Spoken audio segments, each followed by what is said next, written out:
دو ایسے اقدامات کیے گئے جو پاکستان کے وجود کے لیے انتہائی خطرناک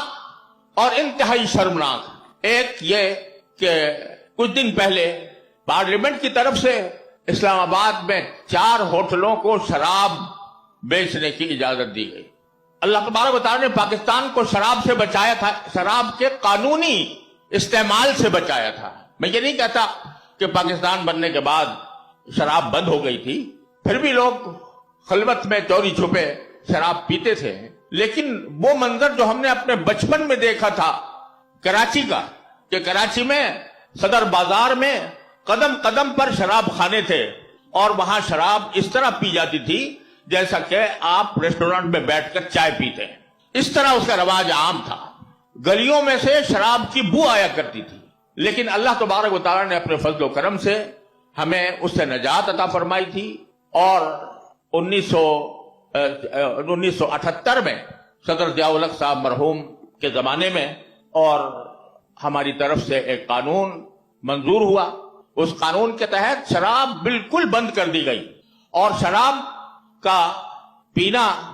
جرم قرار دیا گیا، اس کا بیچنا جرم قرار دیا گیا۔ اس قانون کی تیاری میں اس ناکارہ کا بھی حصہ تھا، اور اللہ تبارک و تعالیٰ نے وہ قانون منظور کرایا، یہاں تک کہ پی آئی اے کے جو جہاز تھے پہلے اس میں شراب پلائی جاتی تھی، مسافروں کو پلانے کا انتظام تھا، اور جب پی آئی اے سے شراب بند کرنے کا حکم آیا تو کہا جاتا تھا کہ اب پی آئی اے یہ نقصان برداشت نہیں کر سکے گا، لیکن اللہ تبارک و تعالیٰ نے اپنی آنکھوں سے دکھایا، لوگوں کو آنکھوں سے دکھایا کہ پی آئی اے کا منافع جس سال شراب بند ہوئی وہ پچھلے سالوں کے مقابلے میں کئی گنا زیادہ بڑھ گیا، اور اللہ تبارک و تعالیٰ نے اس قانون کو الحمدللہ اس طرح کامیاب بھی فرمایا۔ چوری چھپے پھر بھی چوری چھپے قانون کے خلاف ہر جگہ کام ہوتا ہے، لیکن یہاں بھی ہوتا رہا، لیکن قانون کے سائے میں شراب کی خرید و فروخت اور اس کے پینے کا معاملہ الحمدللہ حل ہو چکا تھا۔ اب یہ آزادی کے دن سے چند دن پہلے پارلیمنٹ میں یہ بل منظور کیا گیا کہ 4 ہوٹلوں کو، بڑے ہوٹلوں کو شراب فروخت کرنے کی اجازت دی جائے گی، بلکہ دے دی گئی۔ یہ انتہائی شرمناک فیصلہ ہے جو حکومت نے کیا، اور افسوس ہے کہ یوم آزادی سے چند دن پہلے کر کے یوم آزادی کی خوشیوں کو مقدر کر دیا۔ اور دوسرا فیصلہ، اسلام آباد کی ایک مسجد کو گرایا گیا۔ کہا جا رہا ہے کہ ہم نے مدرسہ گرایا تھا اور مدرسے والوں سے یہ طے کیا گیا تھا کہ ہم اس کے متبادل زمین 12 کہو میں عطا کریں گے اور وہاں پر مدرسہ قائم ہوگا، اور مدرسہ وہاں پر منتقل کر دیا گیا تھا۔ یہ اول تو یہ باہمی مذاکرہ کس طرح ہوا، کس نے اس پر اتفاق کا اظہار کیا، یہ کچھ پتہ نہیں، اور دوسرے اگر مدرسے کو منتقل کرنے کا معاملہ تھا وہ ہو سکتا ہے کہ مذاکرے کی بنیاد پر اس کو منتقل کر دیا جائے، لیکن جو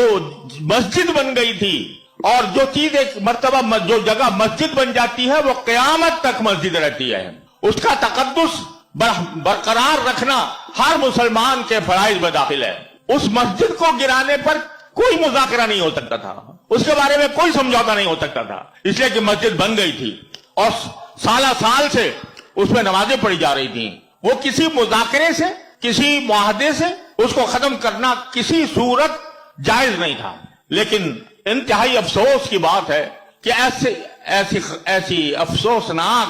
اور ایسی شرمناک حرکت کی گئی کہ اس مسجد کو شہید کیا گیا۔ میں یہ کہتا ہوں حکومت کے لوگوں سے کہ آپ مجھے پورے پاکستان میں کوئی ایک مسجد ایسی دکھا دیں جو حکومت نے بنائی ہو۔ جتنی مسجدیں ہیں وہ عوام نے بنائی، مسلمانوں نے بنائی۔ حکومت کی طرف سے حکومت کے خرچ پر کوئی ایک مسجد پورے پاکستان میں کم از کم میرے علم میں نہیں۔ شاہ فیصل مسجد اگر ہے تو وہ سعودی عرب کے امداد سے بنائی گئی، لیکن وہ مسجد ایسی مسجد جو پاکستانی بجٹ کے اندر شامل کر کے بنائی گئی ہو، کم از کم میرے علم میں کوئی ایسی مسجد نہیں۔ یہاں تک کہ کل ہی مجھے ایک میرے دوست بتا رہے تھے کہ جس مسجد میں میں امامت کرتا ہوں وہ سرکاری پولیس کا مرکز ہے۔ سرکاری پولیس کا مرکز جو ہے وہ بھی سرکار کے خرچ پر نہیں بنایا گیا بلکہ عوام سے چندہ لے کر بنایا گیا۔ تو وہ اسلامی ریاست جس کا سب سے بڑا موٹو یہ ہونا چاہیے تھا الذین مکناہم فی الارض اقاموا الصلاۃ، کہ جن کو ہم زمین میں اقتدار دیں تو وہ سب سے پہلے نماز قائم کرتے ہیں۔ اس ریاست کے حکمرانوں نے کوئی مسجد ایک نہیں بنائی پورے ملک میں، اور جو مسجد بنائی جا رہی تھی اس کو شہید کرنے کے واقعات ایک سے زیادہ ہیں۔ اور افسوس ہے کہ اس موقع پر جبکہ یوم آزادی قریب آ رہا تھا، یہ حرکت کر کے سارے مسلمانوں کو اور سارے دین کے عوام کو، پاکستان کے عوام کو، ان کو ایک طرح سے ان کے جذبات کو مجروح کر کے ان کو اس بات کی دعوت دی گئی ہے کہ حکومت کے خلاف اٹھ کھڑے ہوں۔ انتہائی افسوس، انتہائی صدمہ۔